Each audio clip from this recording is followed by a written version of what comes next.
Cam, if you wanted to race me after we have our 3-point shootout, I'm more than twice your age.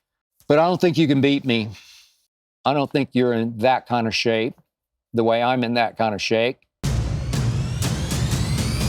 relentless. Can you feel this? I'm going all in. It's time to cash in. One moment in time, let's get at this. Be tremendous. Relentless. I'm relentless.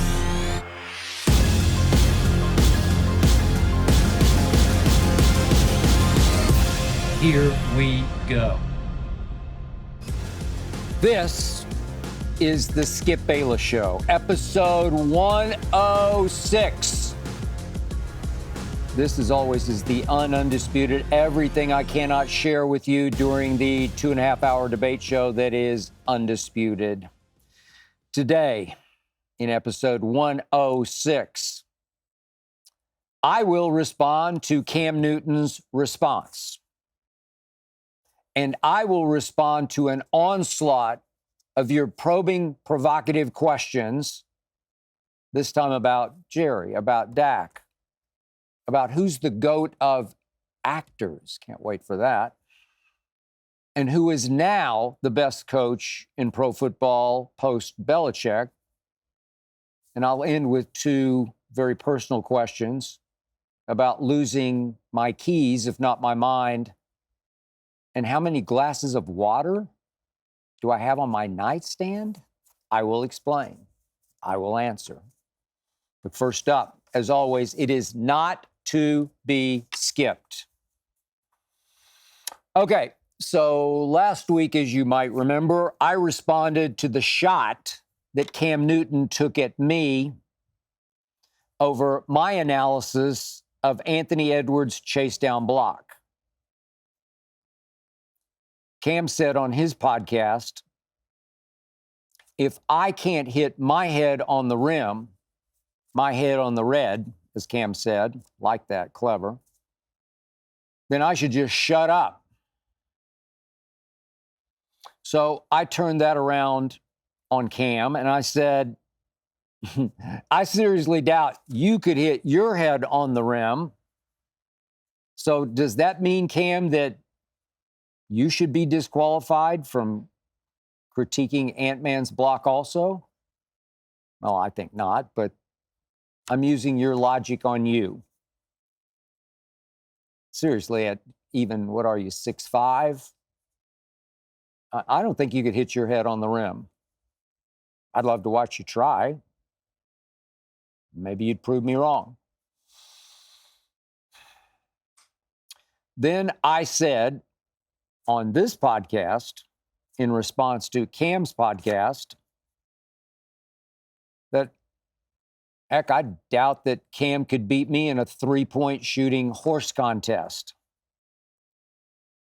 And using Cam's illogical logic, at least to me, I said, if I win, then he should never be able to comment on an NBA player's shooting again.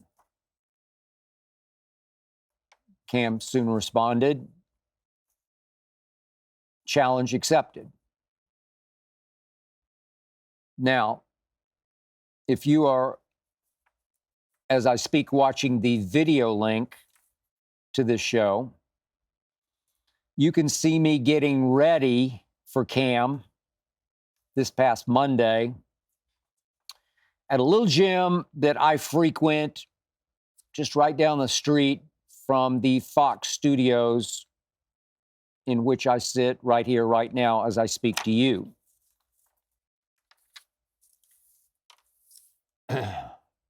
This little gym is an old school lab, quote unquote, where I occasionally go by myself just to shoot, just for a little escape, maybe a little therapy. I just love to shoot a basketball. My favorite sound in sports, especially in an empty gym, is the sound of a swish. I just love to hear the nets pop. Okay, so I'm a feet on the floor set shooter. always have been, always will be. So is Manu, so is Magic, so is Halliburton for that matter. That's a funky shot, but does it ever go in from distance? So I go to my little old school lab just to get away occasionally. I end up making up games to play against myself, just the way I did throughout my childhood when I often got left at my grandmother's house. I was the oldest of 3 kids. You had no choice but just to try to amuse yourself in the backyard, making up games. So in my little gym, I'll sometimes see how many straight free throws I can make rebounding my own. There's nobody there but me, which is hard because you lose your position, your stance, your rhythm, your feel if you have to go rebound the basketball and go back and start over. But I see how many in a row I can make. I think my record's 25 over the last 8 years in my little old school lab. I did invent another game. It's sort of an around the world type of game. I always finish my shooting session with this game, maybe try it 3 or 4 times till I'm worn out. But in my little invention of a game, you have to make all 5 threes, corner, wing, top of circle, far wing, far corner, against the clock. And obviously, I'm by myself. I have to rebound my misses. So if you start off, starting your stopwatch, with that first corner 3, and it bounces long, you're sunk against the clock because you're going to have to run it down and run it all the way back to the corner and start over while the clock is ticking. And then it's very tricky as you run from spot to spot to reset your feet and regain your balance in time to make a good stroke to try to make the 3 against the clock. It's a good game. You ought to try it sometime. My record is 48 seconds to make all 5 against the clock. And by the way, I occasionally play one-on-one if I can get somebody to go with me. But I've worn out most of my friends playing one-on-one the way I want to play it in my little old school lab of a gym. I like to run. So we play to 21 by 3s and 2s. And if I get the rebound, I am running to the 3-point line as fast as I can dribble it, and I am wheeling and I am launching, and then I am following my shot. And if you don't box me out and I miss, I'm going to get the rebound and I'm going to run to the far corner and I'm going to wheel and I'm going to shoot. And I'll probably make that one, 3s versus 2s. And I can wear you out and run you down, going to 21 points. I like to play 3 games without much rest, always against the clock, off the court. Always got somewhere to be, some debate to prepare for Undisputed. So that's what I do at my little old school lab of a gym. Love hearing the bounce of the ball echoing through my little lab. And by the way, speaking of running, Cam, if you did want to, if you wanted to race me after we have our 3-point shootout, you could name the distance. I don't care. Mile, 2, 3 miles, 5, 6, 7, 8, 10 miles. I don't care. You name the distance, we'll race. I'm what? More than twice your age? But I don't think you can beat me. I don't think you're in that kind of shape, the way I'm in that kind of shape. But I would gladly participate in that if you're into it. So, Cam, you also brought up how you are so angered by people saying that athletes, ex-athletes, shouldn't have podcasts. As someone once said of LeBron, just shut up and dribble. Remember that? Well, you didn't hear that from me, and you won't.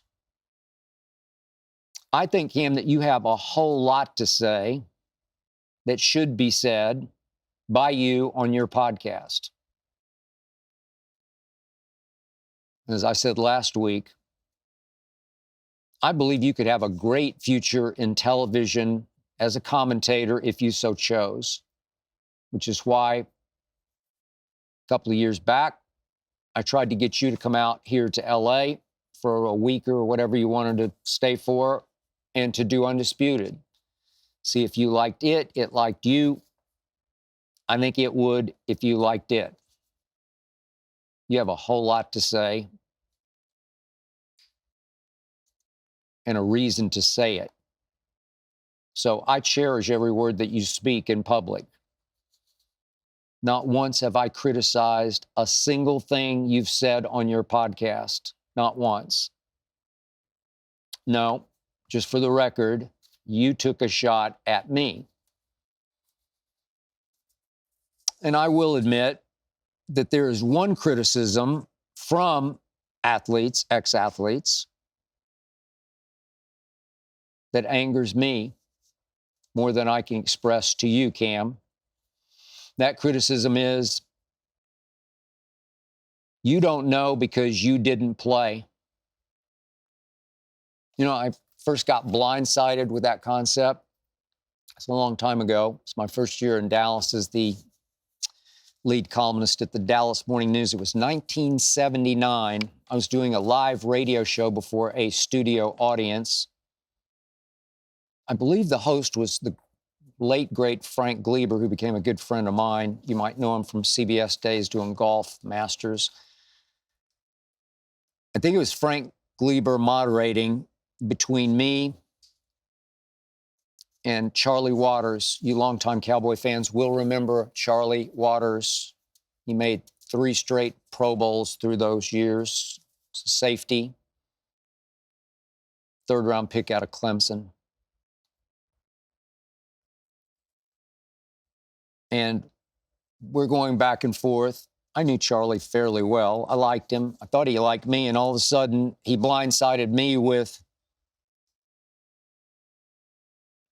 "Do you even play high school sports?" Well, yeah, I sort of stammered and stuttered, not ready for the question.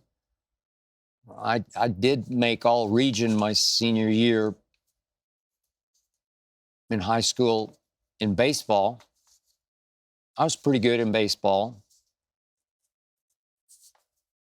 It didn't come off very well, but as I drove home from that show that night, it hit me right between the eyes what I should have said. I should have said, "Wait a second, Charlie. The guy who picked you in the draft to play for the Dallas Cowboys in the 3rd round out of Clemson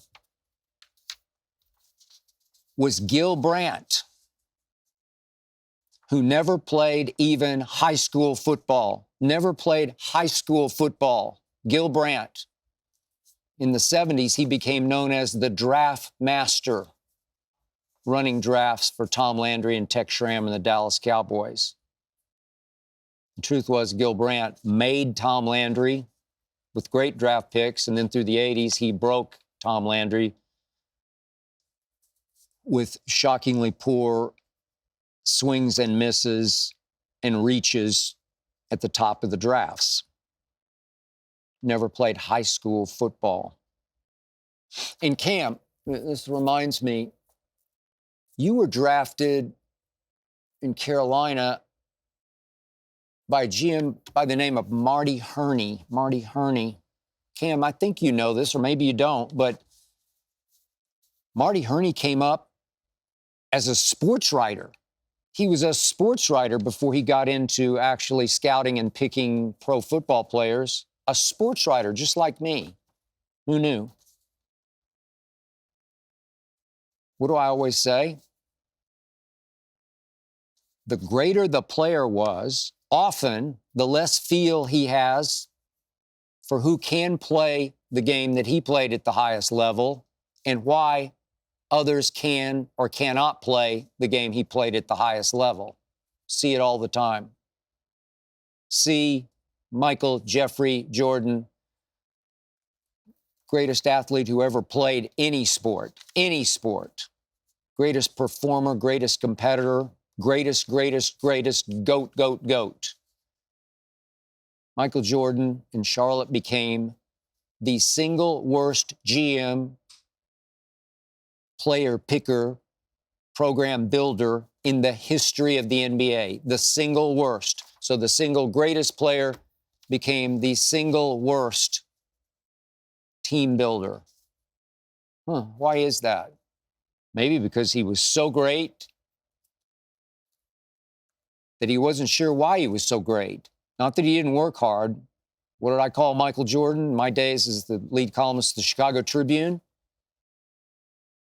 A supremely talented overachiever.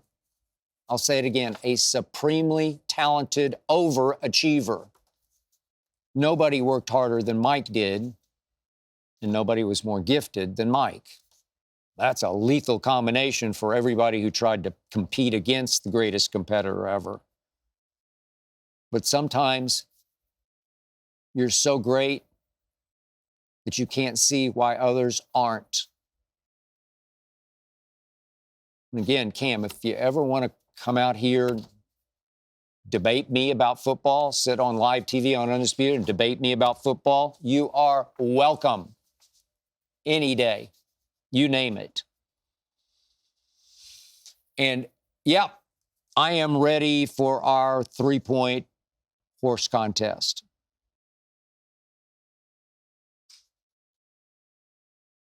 I often practice from NBA range, so you can name the rules. My little old school lab of a gym is the college 3-point line, as you can probably see in the video. But I often launch from 2 or 3 feet farther out just so I can try to stay in NBA range shape. But you call that. And Cam, you'll probably beat me. I mean, you're only 34. You're a former NFL MVP. You could still start at quarterback for a number of NFL teams. I think you and I both know that. I didn't even play high school football. It's funny, but in 7th grade, I was the quarterback for a team of mostly 8th graders. We had a really good team. We dominated our league, went undefeated in our league. I don't know how many games we played, probably maybe 8. Wound up in the city championship game that was in Oklahoma City, Oklahoma. Played on a Saturday night, freezing cold. Wind chill had to be below 0, probably around the 1st of December at old Northeast Stadium, Oklahoma City. We played a team called the Southside Bears. We lost 44-0 to a team quarterbacked by Darryl Porter. You can look him up. He went on to become a World Series MVP and an all-star catcher for both the Royals and the Cardinals. Darryl Porter was the other quarterback. And my claim to fame in that game was I intercepted Darryl Porter's 2-point conversion attempt pass that stopped the Southside Bears from winning that game 46-0. Final score was 44-0. I had no chance against their pass rush or their secondary. So as I went into 8th grade, I quit football or forgot about football to focus on baseball and basketball. And I was voted in 8th grade the athlete of the year at the largest junior high school in the state of Oklahoma, Taft Junior High School. Probably had about 1,500 kids.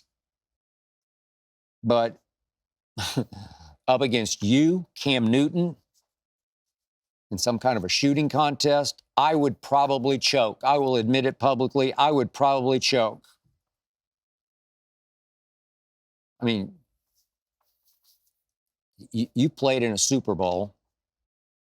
I only debate 3 guys who won Super Bowls. Michael Irvin won 3. Richard Sherman won 1, played in a couple. No, I forgot about the San Francisco, played in 3. 2 for Seattle. Keyshawn won 1 with the Bucks. But against you, I might fall apart. You're a far, far, far better athlete than I ever thought about being. But I'm game. Just let me know, and I'll be there. I'll give it a shot.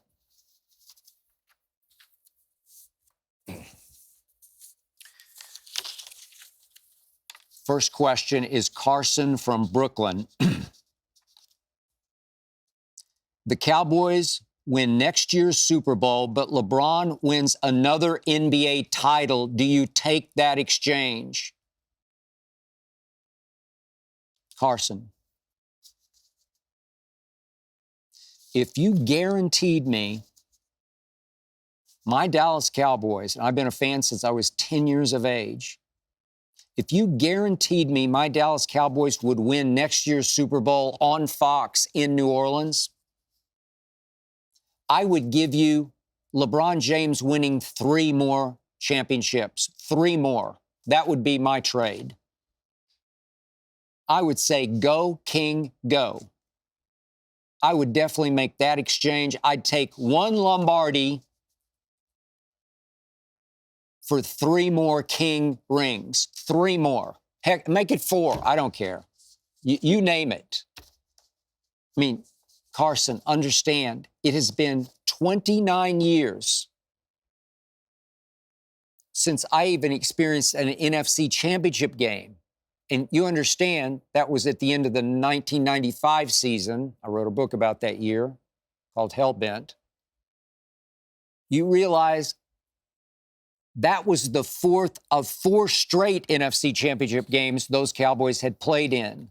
We lived in the NFC championship game. In the first 30 years of the Super Bowl, we played in more than half the championship games. 16 out of 30, we were in it because we were America's team. We're past tense. And now, somehow, we still lead the league in TV ratings, and we lead the world in value. We're the most valuable team in all of sports, and it's been 29 years since we even played in an NFC championship game. Stat I gave you last week, I will reiterate.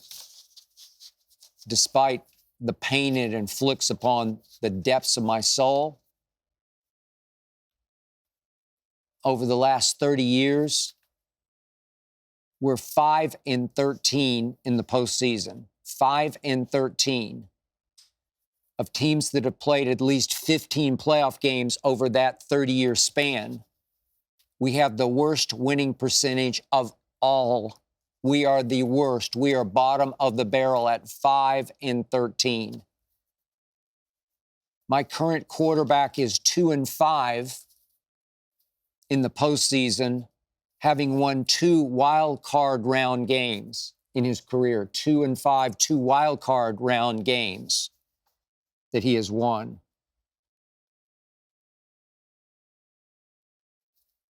LeBron, you can have 4 rings. If I can have 1 Lombardi, deal. If I have to make it with the devil, I'll make it with the devil. I'm sick and tired of watching my Dallas Cowboys upchuck. In a playoff game, I'm convinced they're about to win. But, Carson, that is a great question, and I will bring that question back, I think, on Undisputed on live TV. It's a great one. Thank you. This is Wesley from St. Augustine, Florida. What position are the Cowboys weakest at? Okay, well, that's easy for me, Wesley. I just alluded to it. We are weakest at number 1, quarterback, and number 2, GM. Quarterback and GM. Those are the two problems with my Dallas Cowboys. Those are the two biggest reasons why my Cowboys just won 12 games in each of the last 3 seasons and crapped out in the playoffs. Now I have to listen to the latest nonsense from Jerry Jones, who will never fire himself as GM. The league meetings the other day, I had to listen to him talk about how we're world champions at how it works, I'm quoting Jerry, when you don't have much money. What? World champions at how it works when you don't have much money? And I keep asking Keyshawn Johnson on Undisputed, maybe you've seen us go back and forth. He thinks I'm hard-headed, thick-headed. No. I'm smart and I'm right. We have had a mass exodus of players, and we still don't have any money. We've lost Tyron Smith, Tony Pollard, Tyler Biadasz, and the Wolf Hunter at linebacker, Michael Gallup, and Dorrance Armstrong, and Dante Fowler, and Neville Gallimore, and Hankins. It's a mass exodus. Out the door, out the door, out the door. And we don't have any money? Now comes word that Jerry and Dak have sort of mutually agreed to not do a deal ahead of next year, that he won't be extended so that we have new cap space, because Jerry finally saw the light and he's not going to throw more good money after bad to Dak Prescott. Well, that was a revelation for me. But what do you mean we don't have any money? The cap went up an unheard of, a shocking $30 million. And we don't have any money because we're going to pay CD and Micah and presumably Dak at some point. Pay CD, I told you last week, he's the man. He's got the goods. What did his mom say? What did she tweet after the playoff loss to Green Bay? That annihilation, disaster, debacle, embarrassment. What did she tweet? Dak ain't it. He's not. It's 3 straight years, 3 straight Dak flameouts in playoff games. We're the Dallas freaking Cowboys. We deserve better.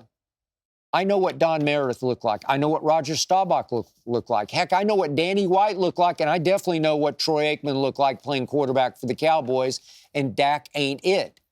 He can be very good in regular seasons, although even this past season, was he very good at San Francisco, 42-10? Was he very good at Arizona?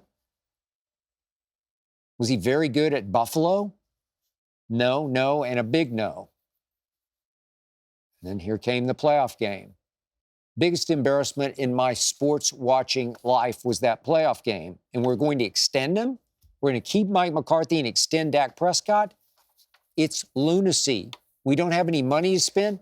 Is it because our cap is the smallest in pro football? I thought they were all equal. All for one, one for all, right? Are we going to be the only team to field a squad of 4 players because that's all we can afford? I don't know. That's how Jerry speaks. We're all in. He did a big interview the other day at the league meetings. He used it a dozen times in his answers. All in. All in on what? On keeping CD? Well, that's just business as usual. Micah Parsons doesn't show up in big games, but I'll pay him. I'll plunge on it. I'll close my eyes and hope he grows up and figures it out. Jerry keeps talking about how we're hanging around the rim. I don't think Jerry's ever watched a basketball game in his life, and he keeps using this bizarre basketball analogy. We're hanging around the rim? Well, just dunk the damn ball, right? Just dunk it. Pretty easy. Jerry concluded the other day, he can learn from his mistake that he made on Zeke. Zeke had 3 sensational years, led the league in yards per game for 3 straight years, dominated his rookie year. And Jerry finally paid him the most money of any running back in all of pro football. And how did he repay Jerry? By running into the wall he used to run through. That was really the beginning of the end of Zeke, is when he got his money. So Jerry said some new face wouldn't have the experience to learn from that mistake, meaning, why would I hire a young GM to come in here with no real experience when I know what it feels like to make a mistake and I'm learning from my mistakes? And Jerry said, as long as I do my homework and I have my energy, ... meaning he's still going to be the GM of the Dallas Cowboys, the owner and the operator of the Dallas Cowboys. So our weakest position by far is general manager. This is Howard from California. What actor is the GOAT and who is your favorite? Wow. So day after day, show after show, we arm wrestle on Undisputed over GOATs, sports GOATs. Brady, Jordan, Bonds, Gretzky, sports GOATs. This question from Howard just knocked me right out of my chair, because I'd never thought about who's the actor GOAT, and I am a movie lover, if you know me. So this is obviously dangerously subjective and personal, and for now I'll stick with the male actors, although Cate Blanchett just might be my leader in the clubhouse. So let me just bang through a few names, the usual suspects. Al Pacino. After The Godfather, to me, he became the greatest over-actor ever. By the way, Marlon Brando wasn't far off. De Niro can play a great De Niro. I'll give him that. Now I'll go way old school, because he deserves a mention here. Laurence Olivier, greatest Shakespearean actor ever. Not even close.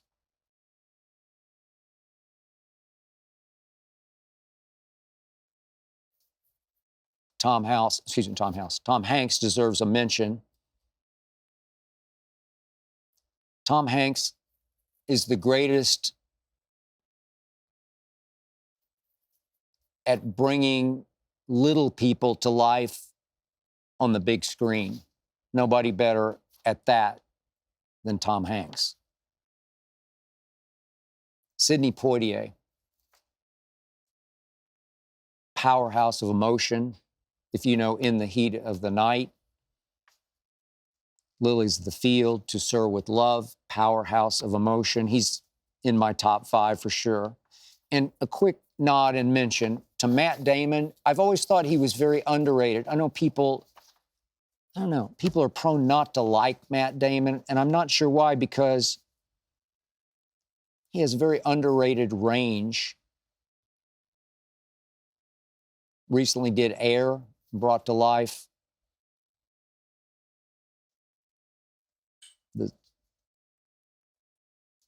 the guy at Nike who was just some guy who was advising them on their basketball spokespeople, and just a hustler, kind of a huckster. And Matt Damon had to play down to that character, and I thought he nailed it. My wife Ernestine and I really loved that movie, which we saw in a theater. Really, it was a tour de force by him. Jason Bourne characters. I could watch a Jason Bourne tonight and be entertained and enthralled because Matt Damon, as small in real life as he is, filled that screen. Bagger Vance is one of my favorite movies. Was he not great in that? Rounders, one of my favorite movies. Was Matt Damon not great in that? Good Will Hunting, back to his original. Underrated. But that brings me to the top. My top two are Denzel and Jack. And I'll start with Denzel because that character he brought to life in Training Day was simply the greatest portrayal of any character I've ever seen in any movie or film ever. He won the award for that, as he should have. Greatest portrayal ever. As riveting and captivating a portrayal as I've ever seen on the screen. And of course, Denzel as Malcolm X, in Fences, in all the Equalizer series. Special, rare, beyond gifted, beautiful to watch. But I have to give a slight edge for GOAT to Jack Nicholson. To me, no one has ever taken over the screen with the range that Jack has, starting with another top 5 movie of mine, Chinatown, Jake Gittes, private investigator. And I still get chills when I talk to my wife, Ernestine, about The Shining. Jack just took it over. The range that he displayed, One Flew Over the Cuckoo's Nest, Carnal Knowledge, another favorite of mine, Missouri Breaks, another favorite of mine, 5 Easy Pieces, The Pledge, Wolf. I could go on and on and on because Jack did. So Jack is my GOAT, but Denzel is my favorite. Now, if you will allow a quick aside, a quick left turn, I'm going to go from speaking about GOATs to a quick review of a movie just released that is far from GOATness as you can get. I'm talking about Roadhouse. I tried to get Ernestine to watch it with me. She said, not on your life. I'm out. I said, I got to check it out. She said, do it on the treadmill. I run for an hour on Saturday, run for an hour on Sunday. I usually watch golf or NBA. But this past weekend, I gave it up to Roadhouse. I watched the first hour on Saturday, and I gave it a flat-out F. It was insultingly pathetic, idiotically unwatchable, but I was a prisoner because I was on my treadmill, running to nowhere, stuck watching Roadhouse. But on Sunday, I watched the final 45-ish minutes, and I'll give that a B. So I will average my grade out at a C- for Roadhouse. But that first hour, it's not just your basic B movie. It's more like a C or probably a D movie, and I gave it an F. So here we had Jake Gyllenhaal. And by the way, early in Jake's career, I thought maybe he had the dramatic acting chops to ascend one day into the GOAT conversation. I really did, early on, even like End of Watch. Thought he had that capacity. If you gave me a list of, say, 100 actors who played this character in Roadhouse, Jake Gyllenhaal would have been the last I would have picked on that list. But he did this movie, and he does play the reluctant badass, nice guy bouncer, troubled past, UFC fighter, went too far against a friend in the ring, lost it, accidentally killed him with one last fatal punch that he shouldn't have thrown. I don't know what's going on. I think the idea is he's protecting this Key West bar called the Roadhouse. It's under siege from bad guy henchmen. I think because this rich kid villain wants to shut down the Roadhouse because of, I don't know, it's always about drugs, something about drugs. I don't know. Don't ask me. I got lost. But I will give Roadhouse this. It escalated, if not took off, when Conor McGregor came flying onto screen about an hour in. This is Conor McGregor playing a really bad guy, a psycho on steroids. It's Conor McGregor on steroids, sort of figuratively, if not literally. I don't know. Could be. He's buffed up. So is Jake. Jake looks the part. He just can't act the part. But man, can Conor play psycho? Because he's got a lot of that in him, as we know. So I did find the two big climactic fights between Jake and Conor to be interesting and extremely watchable. I will give you that. Of course, there are no two humans on this planet who could bash each other in the face the way these two do, again and again and again, with closed fists as hard as they can swing, connecting again and again and again, and just keep right on fighting and fighting and fighting. No humans could endure that kind of punishment. There is this thing called concussion.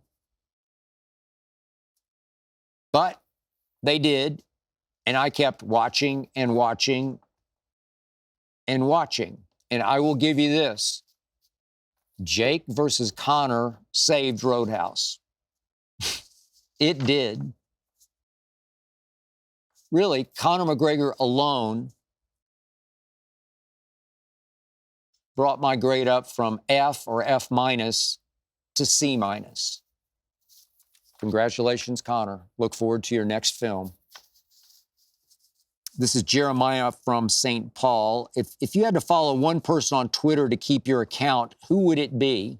Okay, so from the start of Twitter, I don't know, 2009, whatever it was, I didn't look it up.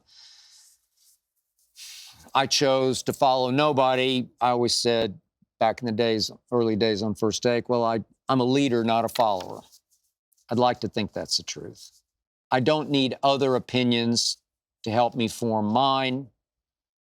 Mine just naturally spring from my psyche, as warped as it might be, but they spring from my psyche, unfiltered and without any outside influence. But to your point, Jeremiah, if I had to keep my account, I would choose to follow my favorite NBA player, LeBron James. I must admit, when I do read about his tweets, I don't follow anybody, but when I read about his tweets, which is often because he's always making news with his tweets, they always amaze and often amuse me. So why not? I've said this from the start. LeBron James is the most interesting man in the history of sports. Every night, it is something with LeBron James. And when he's in one of his diva moods or his drama king mode that he goes into, he's liable to tweet just about anything, including F-bombs, as you know. It's just always something with the quote-unquote king. So I checked, he's got 53 million Twitter followers. He had 160 million IG followers, but 53 million on Twitter, or X as it's now called. So why not make it 53 million and one? you know, when I think about this, maybe I should just follow LeBron. So maybe, you know what? Maybe in the next couple of days, I'll do just that. This is Danny from Denver. Who is the best coach in the NFL right now? I've said from the start, if I could play for any coach in the NFL, Cam, if I could play for any coach, I'd play for Mike Tomlin, Mike T, Pittsburgh Steelers. 17 years he's coached the Steelers. It's a long time. Never had a losing season in 17. That's pretty great. But you know what? I'm going to throw this at you. And remember, I said this. As much as I would put Mike Tomlin at the top of my list right now, the newest threat to Mike T is now coaching out here in Los Angeles, coaching of all teams, the Chargers. The Chargers, talking about Jim Harbaugh. I've said from the start, he's already proven to me he's the best coach in all of football, college and pro. You know what he did with the 49ers, 3 straight NFC championship games, 1 Super Bowl against his brother. They came down to 1 very controversial Colin Kaepernick throw. Michael Crabtree, I thought interference should have been called. Nope, they, quote unquote, let him play, and that was that. College football, everywhere Jim went. Not good things, great things happened. National championship this past year at Michigan. He's the best coach overall, all around, college and pro. And now he's back in pro football. And the irony is, remember why Eli and his family did not want him to go to San Diego? It's because of the Spanos family that ran the Chargers, still runs the Chargers. So Archie Manning, the patriarch of the Manning clan, said, nope, no Spanos for you, Eli. We want you in New York. So they forced that trade of Eli for Phillip Rivers and several nice draft picks. No Eli in San Diego, yet here comes Jim Harbaugh. Oh, I'll coach for the Spanos family. I got that. I'm going there because I like that quarterback. Watch Jim Harbaugh do great things back in pro football. This is Dean from Santa Barbara. I imagine you are someone who never loses their keys or remote. Am I right?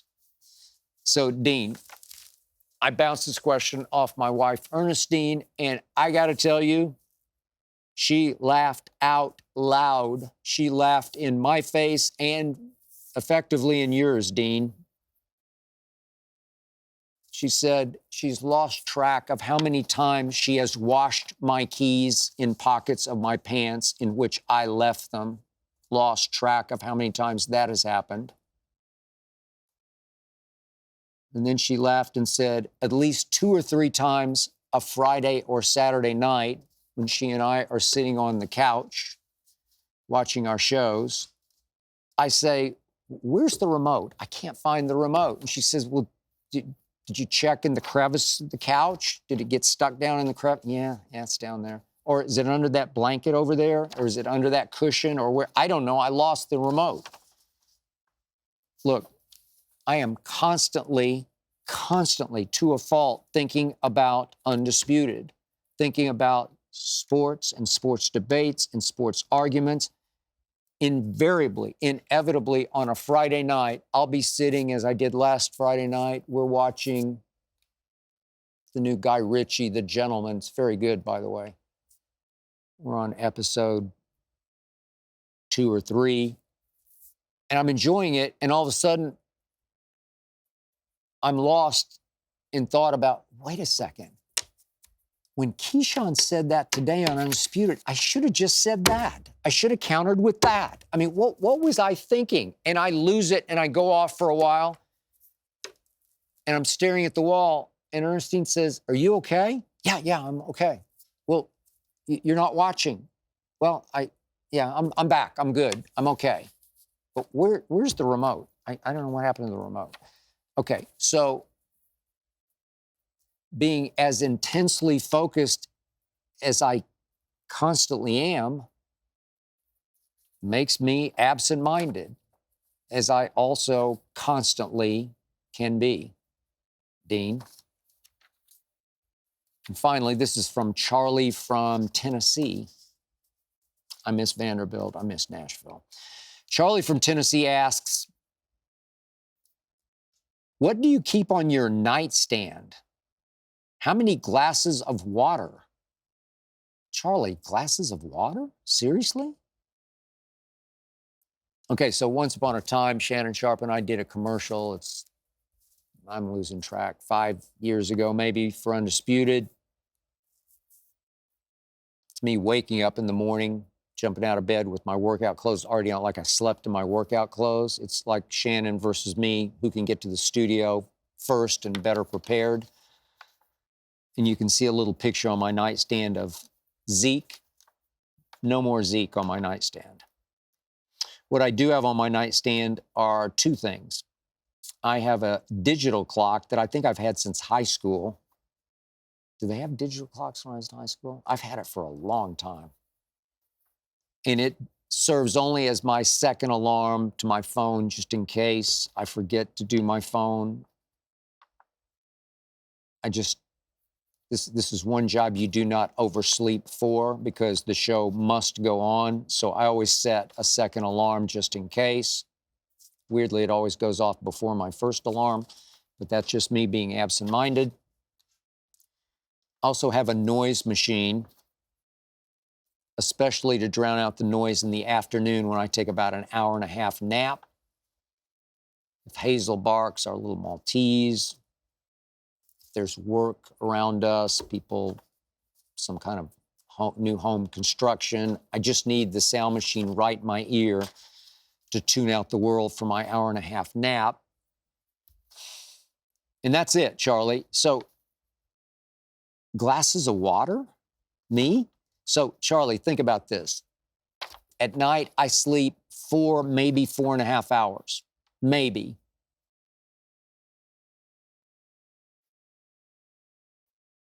So, I try to go to sleep by 9:30 or 10-ish and sleep until 2. And I'm always flying out of bed at 2 o'clock. So, the last thing I want to do before I go to bed or while I'm in bed is to drink water.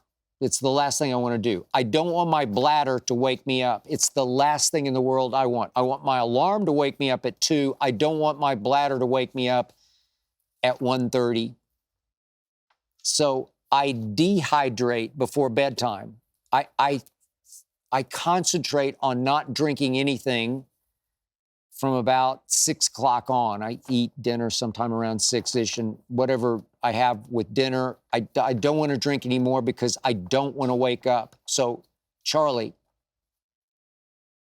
shockingly, I have 0 glasses of water ever on my nightstand, because the last thing I want to do is go to the bathroom before 2 o'clock in the morning and then have to try to go back to sleep for 45 minutes. Now, I do drink. When I wake up, I drink a lot. Water, whatever I'm drinking, because I'm about to get on the treadmill for an hour. So I hydrate before I get on the treadmill.